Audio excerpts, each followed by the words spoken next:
Olá, boa noite, tudo bom?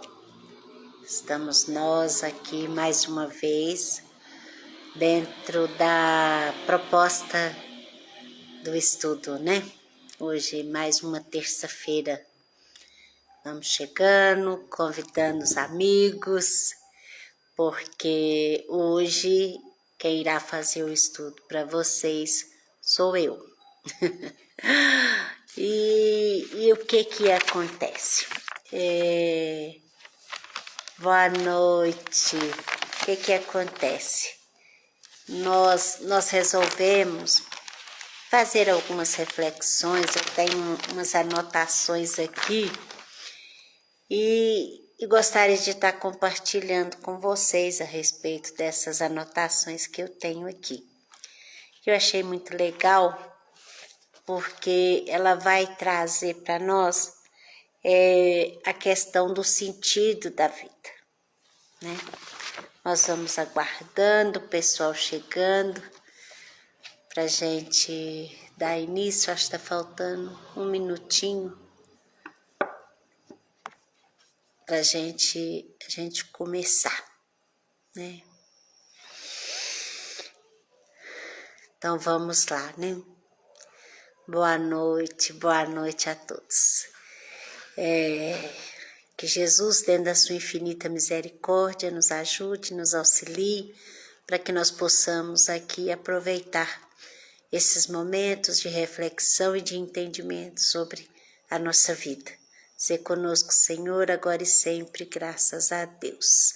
Boa noite. Pois bem, eu estava falando, nós vamos fazer aqui hoje umas reflexões a respeito do sentido da vida. Por quê? Como diz Mário Quintana, né? Bendito e louvado seja aquele que inventou o calendário. Por quê? A gente dentro desse calendário, a gente fica melhor para a gente aprender a lidar com as nossas questões. E a gente vai chegando final de ano e ficamos dentro dessas reflexões a respeito do sentido da vida, o que a gente programou para fazer e não conseguiu fazer, aquilo que a gente tinha certeza que ia acontecer e não aconteceu, e coisas que a gente não esperava que aconteceram. Porque esse final do calendário, ele sempre nos traz essas reflexões, né? Esse balanço do ano e as promessas para o ano seguinte, né? Então, eu achei muito interessante a gente hoje estar fazendo essa reflexão a respeito do sentido da vida. Por quê?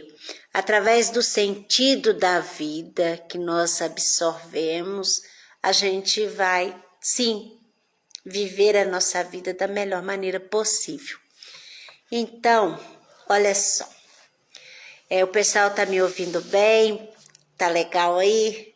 Pode dar início? Creio que sim, né? Então vamos lá. O sentido da vida constitui um questionamento filosófico acerca do propósito e o significado da existência humana. Há uma quantidade inumerável de possíveis respostas para o sentido da vida, frequentemente relacionadas ou com a religião ou com a filosofia. Opiniões sobre o sentido da vida podem por si próprias se distinguir de pessoa por pessoa, bem como também pode variar no decorrer da vida de cada ser humano. No entanto, de uma forma mais ampliada, não existe consenso sobre tal. Então, olha só, que interessante a gente observar. Por quê? Porque esse sentido, o sentido da vida é uma questão que cada um tem para si. E com o longo do tempo também, isso pode ir mudando. Então, não existe assim um consenso sobre isso. Igual falando, né? Ou está vinculada à questão religiosa ou à questão filosófica a respeito do sentido da vida. Então vamos lá, na antiguidade e na Idade Média, como que era? Então, lá naquela época, o sentido da vida na filosofia antiga consiste principalmente na aquisição da felicidade. Neste contexto, as diferenças entre as escolas filosóficas resultam das diferentes concepções sobre a felicidade e, como tal, acreditava que ela pudesse ser atingida. Então, na Idade Média, na Antiguidade, na Idade Média, o conceito do sentido da vida era a felicidade. Só que existia essa diferença de escolas filosóficas. Só que nós vamos ver que após Platão, a alma imortal humana consistia de 3 partes: a razão, a coragem e o instinto.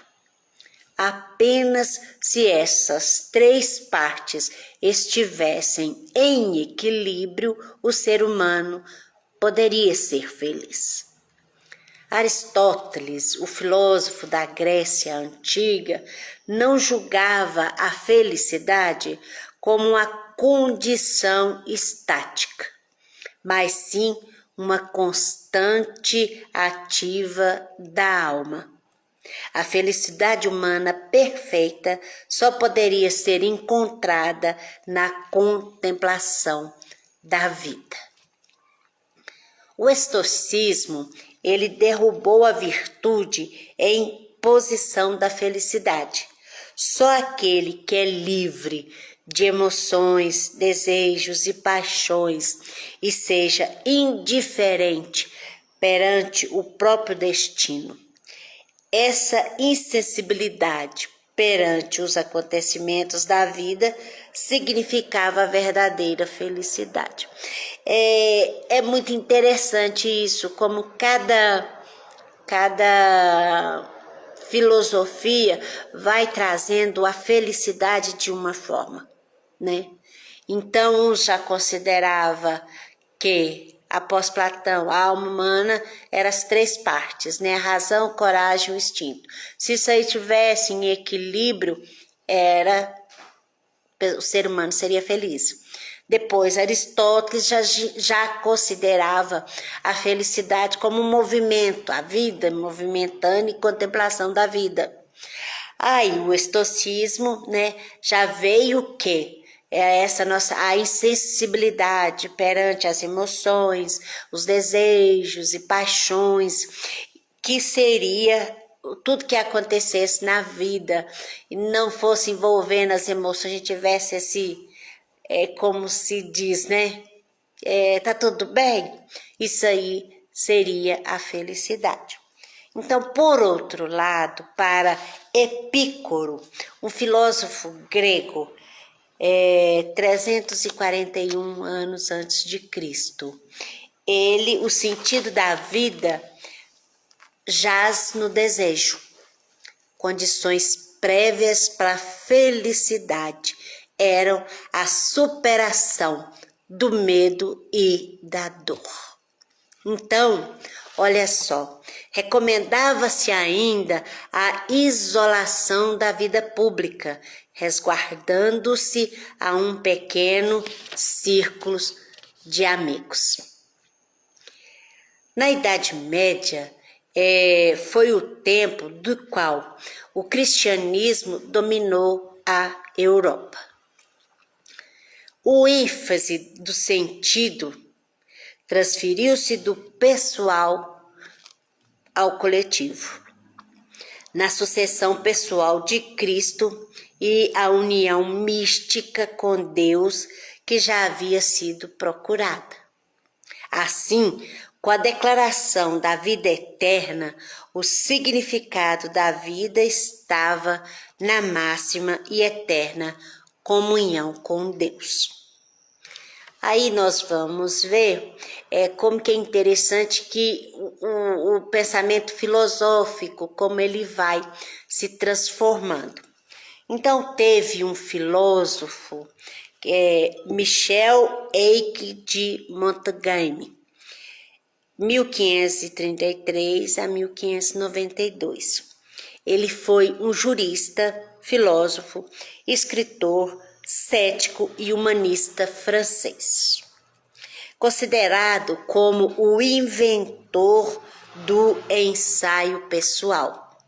Nas suas obras, ele analisou as instituições, as opiniões e os costumes, debruçando-se sobre os dogmas de sua época e tomando a generalidade da humanidade como objeto de estudo.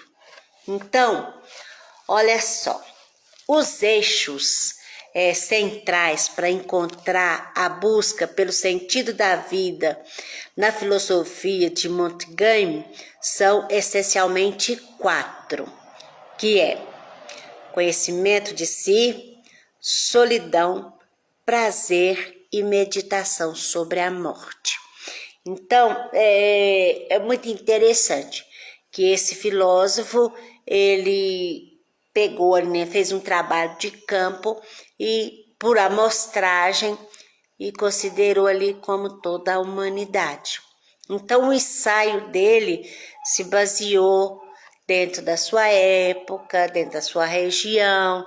Então, a gente tem que compreender isso também, né? Ter esse olhar, saber que é a visão dele daquela época, diante do local aonde que ele morava, as pessoas que estavam ali.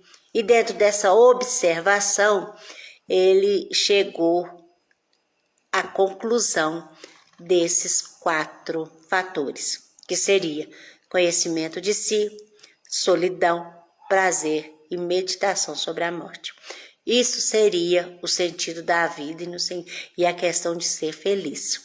Então, olha só, nós vamos conversar só um pouquinho de cada pensamento desse filósofo, tá? Trazer aqui umas reflexões a respeito do que ele trouxe para a gente.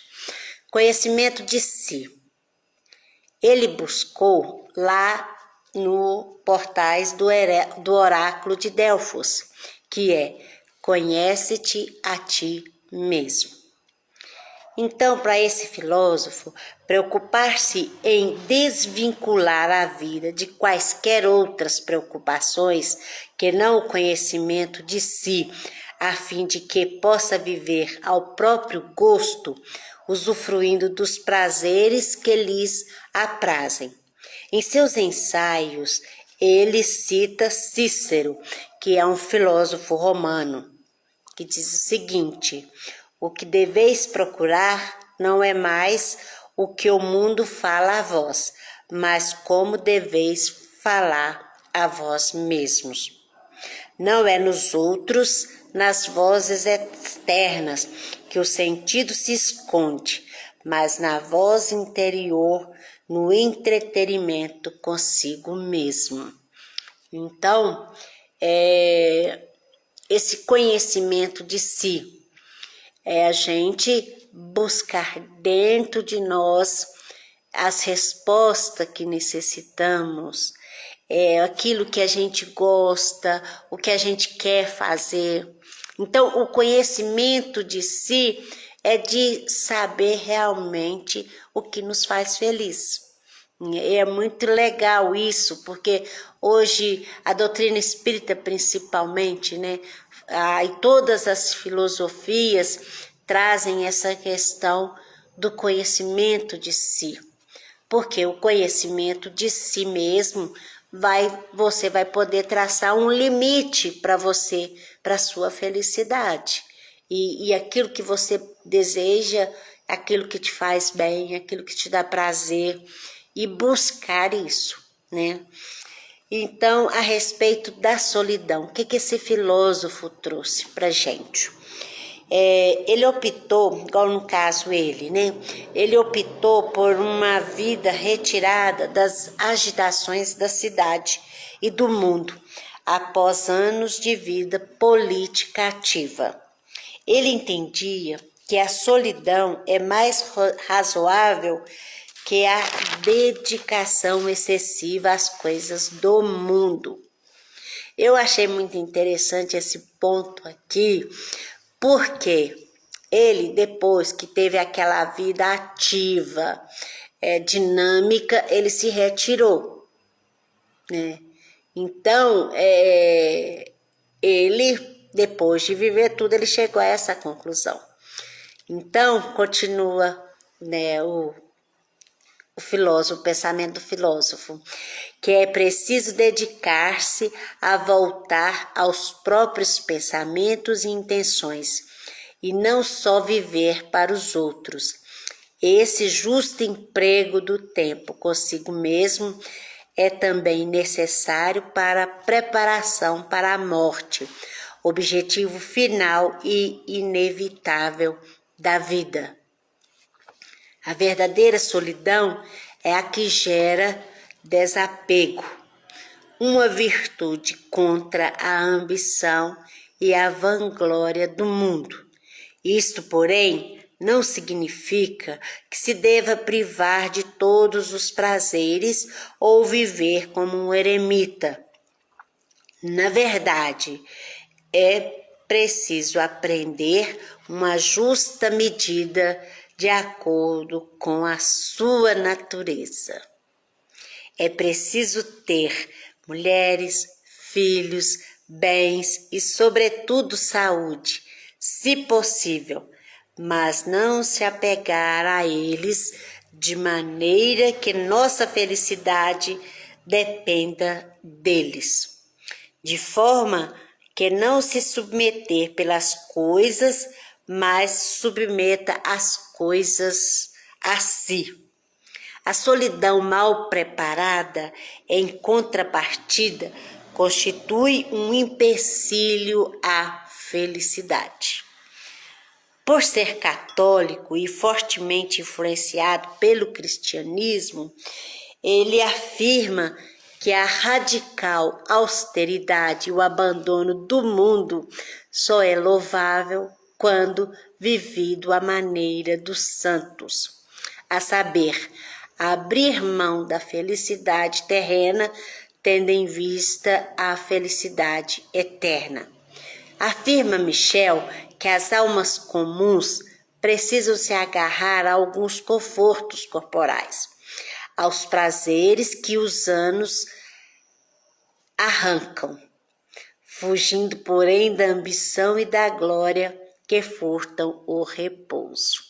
É muito interessante essa coisa, porque, de acordo com esse filósofo, até mesmo aquilo que a gente deseja, né? Ele fala que a solidão, ela é legal e tal, mas você tem que se preparar para viver essa solidão. Não é uma coisa assim, é a questão de você se conhecer e saber que está disposta a vivenciar aquela experiência. Então ele busca, por exemplo, a questão do objetivo. Igual no caso, ele cita o exemplo dos santos, né? Os santos, eles renunciavam ao mundo, mas o objetivo deles era a felicidade eterna.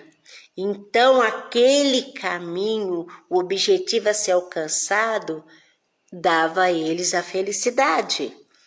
Agora, como pessoas comuns, é necessário a gente ter esses pequenos prazeres do mundo, mas só que a gente tem que não tornar aquilo como se ser escravo disso. É a gente vivenciar as coisas, mas sem esse apego apego exagerado, porque muitas vezes tem apego a filhos, a companheiros, apego às coisas, e isso aí, de certa forma, tira a nossa paz, tira a possibilidade da felicidade, porque as preocupações excessivas. Então, olha só, e ele vai mostrando também que tudo tem seu tempo, né? Igual no caso, a gente vai envelhecendo, igual ele coloca aqui, né? As almas comuns precisam se agarrar a alguns confortos corporais, fugindo que os anos arrancam muita coisa, que com o tempo vai deixando de existir. Quando a gente vai envelhecendo, muitas coisas não tem como. Isso aí ele fala, não precisa preocupar, porque os prazeres corporais, as coisas, né, do corpo, com o tempo isso aí vai diminuindo, né? Mas a gente tem que correr, no caso da ambição, da glória que furta o repouso. Porque geralmente, sim, uma pessoa ambiciosa, ela é muito atormentada, né? Uma pessoa que não tem um limite da sua ambição, e que aquela pessoa também que quer de todo momento ter essa glória do mundo, tira a paz dela. É muito complicado. Então, a respeito da solidão, eu entendi que é importante sim você ter essa consciência de vai chegar momento que você vai ficar sozinho. E o ficar sozinho é no sentido de você aprender o desapego. É o desapego que a gente tem que ir treinando, né? A gente aprendendo a se desapegar. Não é desprezar, mas é desapegar e compreender que tudo é transitório.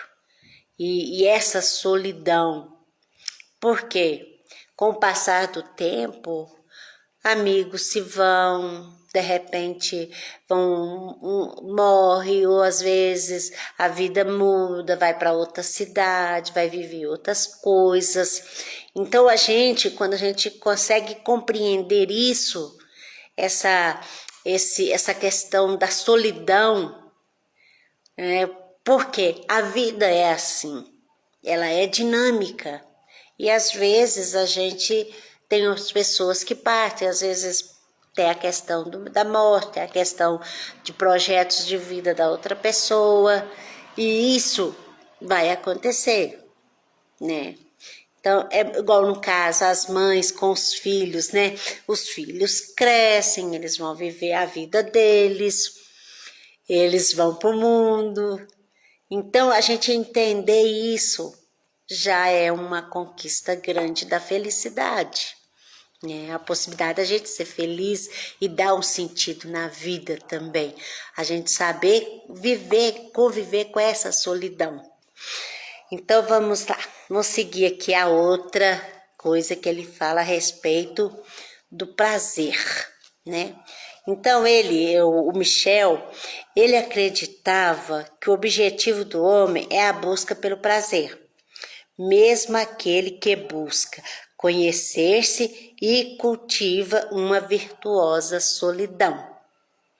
Esse prazer a que se refere assemelha-se às virtudes, tendo por diferença ser momentâneo, fluido e frágil. Viver moderadamente e estar em busca de prazeres que contentem a alma parece ser um bom objetivo em comum nos homens.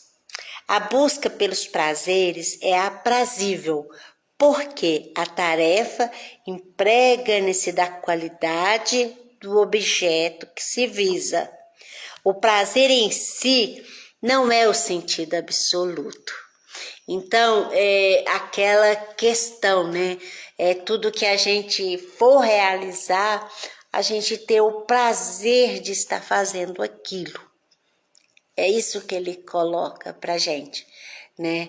É o prazer de sentir-se bem, tá bom, gostoso fazer aquilo ali.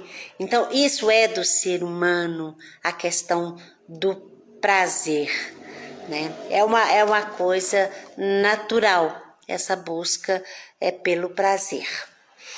Então, vamos lá. E outra coisa que ele traz pra gente é a respeito, que é o quarto item, né? Como a gente estava dizendo, ele traz o conhecimento de si, solidão e prazer. Então, nós vimos que conhecimento de si é saber os seus gostos, o que é que te faz feliz, e tá buscando aquilo. A solidão é você aprender o desapego e saber que vai ter momento que você tem que conviver com você mesmo. Até mesmo sonhos, objetivos, porque muitas vezes a gente quer algo, mas a gente quer alguém para compartilhar com a gente. Ah, eu tenho sonho de fazer isso, mas fulano não quer, então eu não vou. Não é isso. Então, a solidão é, às vezes, a gente sozinho buscar aquilo que nos agrada. Ah, eu gosto de ir no cinema, não tem companhia, então eu não vou. Isso é um exemplozinho bem simples. Ah, eu gosto de fazer caminhada, mas para mim fazer caminhada, eu gosto de viajar. Ah, mas para viajar eu preciso de companhia, eu não gosto de viajar sozinho. Se você consegue entender a questão da solidão, se viajar sozinho, se viajar é algo que te dá prazer, mesmo sozinha, você vai. Se você gosta de ir no cinema, mas não tem companhia, mas ir ao cinema te dá prazer, te faz feliz, mesmo sozinha, você vai. É nesse sentido da gente não precisar do outro para que a gente sinta bem naquilo que a gente gosta. É mais ou menos esse pensamento desse filósofo, né? E o mais interessante agora, que ele vai falar, né? Igual no caso, conhecimento de si, solidão e prazer. O prazer, então, é principalmente você ter a alegria, ter o prazer de fazer as coisas que você está fazendo. É colocar essa energia de bem-estar, de entusiasmo.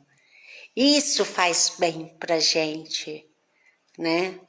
Então vamos lá agora sobre a meditação, sobre a morte. Que ele coloca conhecimento de si, solidão, prazer e meditação sobre a morte. Então vamos lá. Qual que é o pensamento dele a respeito desse assunto, né? Desse quarto item. A morte precisa sempre ser premeditada. Medita com antecedência, mas não com preocupação.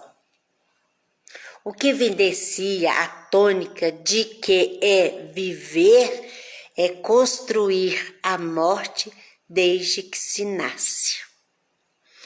Que filosofar é aprender a morrer. É um livro dele que ele escreveu, né? O livro Filosofar é aprender a morrer.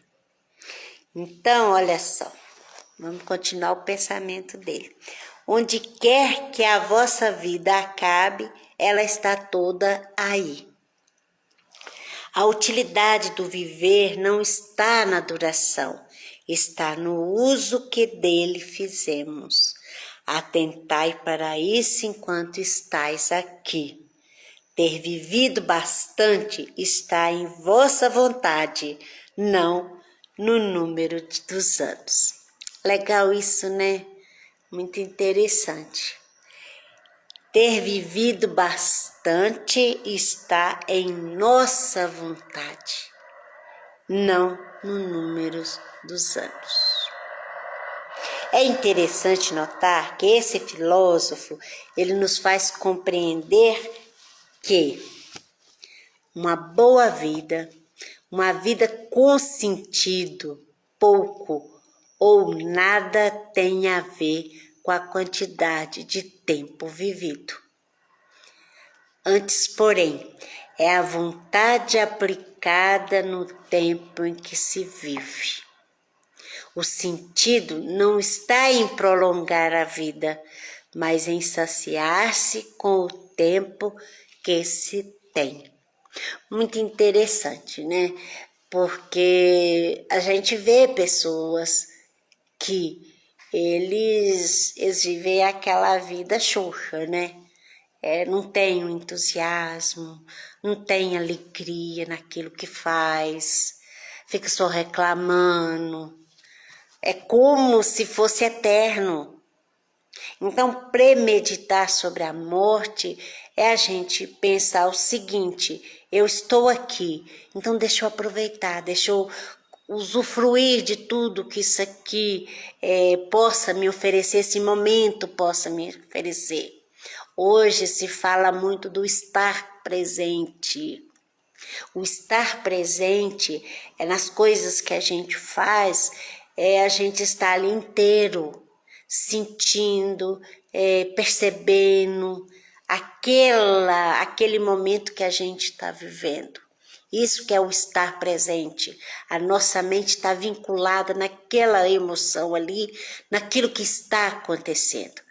Apesar de que a gente, às vezes, né, com as tecnologias, com as evoluções que nós estamos vivendo, às vezes a gente está num local, mas a gente não está presente, porque a gente está fazendo outras coisas, mexendo em outras coisas, principalmente essa questão do celular que está tirando muito a gente no sentido de estar presente na onde que a gente está.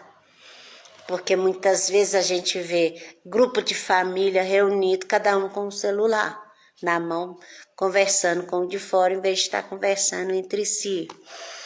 Então, é uma coisa que, como se diz, se eu estou aqui e estou mexendo no celular, conversando com outra pessoa, eu não vou estar presente, a minha mente não vai estar presente ali, né? Então, e a gente fica pensando, mas e aí, quanto tempo mais a gente vai ter daquele momento? Porque uma questão é séria, gente. Um rio, ele só passa uma vez pelo caminho. Então, o momento vivido, mesmo que a gente queira repetir, ele não irá acontecer da mesma forma. Não vai acontecer, porque é uma vez só. Uma vez é único. Cada momento nosso é único. Não adianta a gente querer voltar para repetir, porque não irá acontecer. Bem diz o poeta, né, Rubem Alves, naquele lugar que você foi feliz, não queira voltar, porque lá você não vai encontrar nada do que você viveu, porque ali já não existe mais, porque tudo já mudou, porque a vida tem essa dinâmica, né? Então, olha só, por isso a premeditação da morte é tão importante, porque meditar previamente sobre a morte é meditar previamente sobre a liberdade. Saber morrer liberta-nos de toda sujeição e imposição. Não fica-se sujeito ao tempo ou aos apegos de glória e riqueza, mas em aproveitar o que se tem e enquanto se tem, contente com que Deus e a natureza permita viver. Então, para esse filósofo, a gente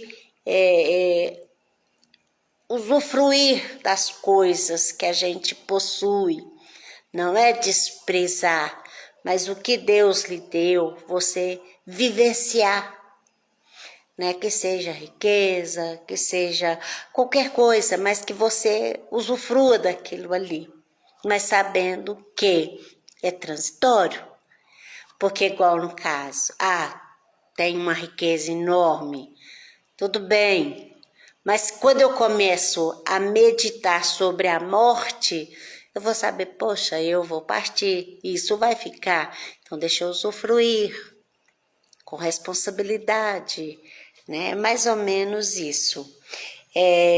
Desmascarando a realidade de todas as coisas e pessoas. O que resta é a mesma morte, da qual ninguém escapa, sobre a qual não se tem controle algum. Então, olha só, o que nós podemos concluir? É que Montgomery não teve a intenção de esquematizar uma filosofia do sentido da vida. Podemos aproveitar desses 4 quadros marcantes da experiência de vida dele e apontar na direção de uma busca por sentido. Tais eixos não parecem conduzir à felicidade, caso estejam estanques, mas são uma construção conjunta que auxilia ao sujeito a outorgar-se seus próprios objetivos e o próprio sentido da sua vida. Então, olha só que interessante. O sentido da vida, quem vai estabelecer somos nós. Nós é que vamos dar o sentido à nossa vida. Nós é que temos que buscar isso. Esse filósofo, ele fez um ensaio sobre a realidade dele, das vivências dele. E ele chegou a esses 4 pilares da felicidade. Mas isso aí serve de norte para nós. Para a gente também, através disso, buscar o sentido para a nossa vida. Essa busca da felicidade. Nós, como espíritos, nós que acreditamos na imortalidade da alma, né? E também os conceitos que nós sabemos da responsabilidade que nós temos pelos dons, responsabilidade pela nossa condição financeira, né?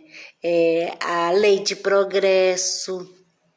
Então, isso tudo a gente pode sim não desprezar a nossa vida, no sentido de viver ela mais ou menos, né? Viver ela assim meio sem graça, mas sim dar um sentido para ela, buscar um objetivo. Então, a nossa proposta hoje é que cada um busque esse sentido para viver. Se gosta da causa animal, que vá dar um sentido na vida, de trabalhar pela causa animal e fazer isso e fazer aquilo. Entende como é que é? Porque o que é bom para mim não quer dizer que vai ser bom para você. O que me faz feliz não quer dizer que vai fazer o outro feliz. O que eu faço da minha vida, de repente eu faço algo que me dá muito prazer e que de repente tem pessoa que não gosta.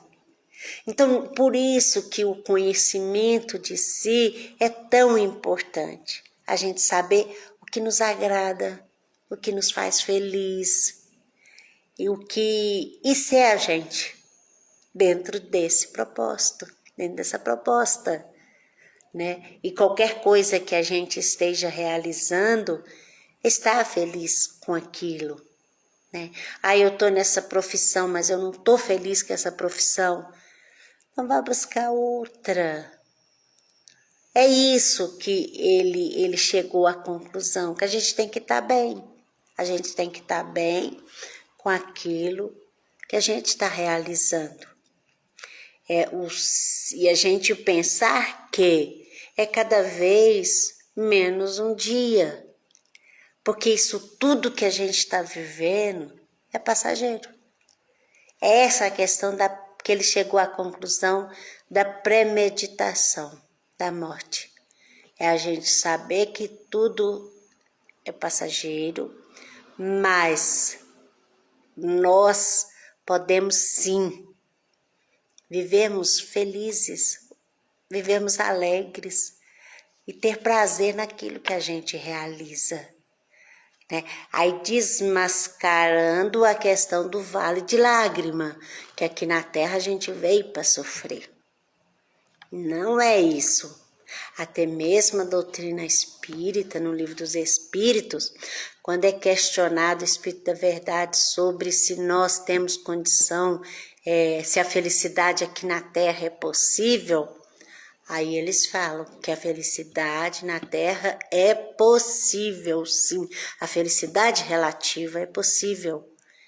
Que muitas vezes nós, pelo nosso comportamento, que somos os nossos próprios algozes, que fazemos a nossa vida ruim.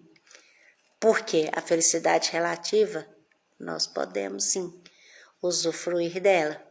A partir do momento, né, buscando o pensamento desse filósofo, que eu me conheça, que eu me respeite, e porque o respeito que eu tenho em mim vai chegar até o próximo também. Sabendo, buscando aquilo que me agrada, que me faz feliz, que me dá prazer, e consciente de que tudo é passageiro. Tem um tempo determinado de existência. Nós temos um tempo determinado e a gente não sabe quanto tempo a gente tem. Então, esse sentido da vida, ele tem que ser construído dentro de nós. Por quê? De acordo com esse filósofo, não é o tanto que a gente vive, quantidade de tempo, de anos, mas sim a intensidade é aquilo que a gente faz. Tem um filme muito interessante que me veio aqui à memória, chama Padre John, se não me engano. Quem não assistiu, é um filme muito interessante, porque ele traz essa questão do sentido da vida. É uma história real desse padre, né? E é muito interessante como que ele viveu de maneira muito intensa toda a sua existência. Eu não vou dar spoiler, viu? Tô morrendo de vontade de contar o filme, mas eu não vou contar, porque eu só falo que é uma história real, né? E é muito interessante que o ator que representa o Padre John, nossa, mas assim, ele fisicamente, mas foi assim, perfeito, parece demais com ele. E é muito legal. Então, é essa questão da reflexão nossa do final do ano, né? Do sentido da vida. Qual o sentido a gente está dando na nossa vida? Porque nós que temos que construir o sentido da nossa vida e não buscar o sentido da vida do outro. Porque nós somos individualidades. Cada um de nós temos a nossa história, cada um de nós temos a forma que experienciamos cada vivência, né?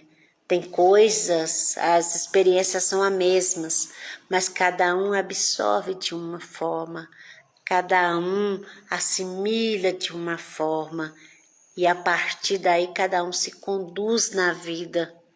Então isso aí, igual no caso o pensamento desse filósofo francês, é o pensamento dele, de acordo com a vivência dele, de acordo com a época e o contexto todo que estava ali inserido.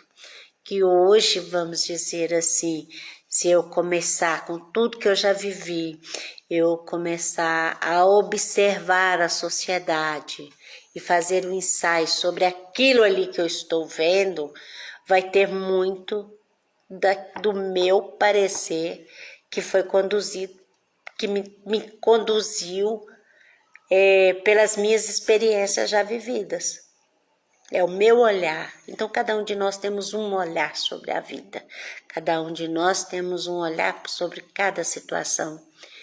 Então, meus amigos, a nossa proposta é essa, para esse final de ano, a gente refletir realmente qual o sentido que a gente está dando à nossa vida, o que a gente está fazendo para que a gente seja feliz mesmo diante desse turbilhão todo que nós estamos vivendo, que é final de ciclo, final de uma era para a entrada de outra. E isso são conceitos que eu acredito. São conceitos que eu acredito, né? Não quer dizer que todos acreditam nisso, que nós estamos no final de um ciclo. E todo final de ciclo realmente é essa turbulência toda que a gente está vendo. Mas fé na vida, fé em Deus, e a gente vai continuando, né? Até onde a gente puder ir, né? Então é isso. Tem alguma pergunta? Pode escrever aí. Se tiver, fale agora se cale para sempre. Tem alguma questão, alguma coisa que querem comentar? Ô, Fabi, que bom, que assim seja, né? Fé na vida. Às vezes, né, a pessoa fala, ai, como é que tá as coisas? Como é que você tá? Pergunta pra mim, né? Como é que você tá? Falei, oi, eu ainda tô acreditando na vida. Porque a coisa, no meu conceito, né, no meu pensamento, nas minhas filosofias, você deixar de acreditar na vida é muito difícil você continuar. Então, é acreditar na vida, fé na vida sempre. Porque tudo vale a pena quando a alma não é pequena. Como se diz, eu adoro também Fernando Pessoa. Então, hoje nós estamos assim, filosofando, buscando poesia, então como se diz, né? Contemplando a grandeza da vida, né? Então, nós vamos encerrar, que Jesus possa nos ajudar, a gente a permanecer fiel na vida, acreditando sempre em Deus, na bondade dele por nós e no nosso amado Mestre Jesus, que disse que estaria sempre ao nosso lado, né? Então, bom Natal, feliz Ano Novo e assim vamos em frente. Grande abraço e até outra oportunidade, se assim Deus nos permitir. Tchauzinho.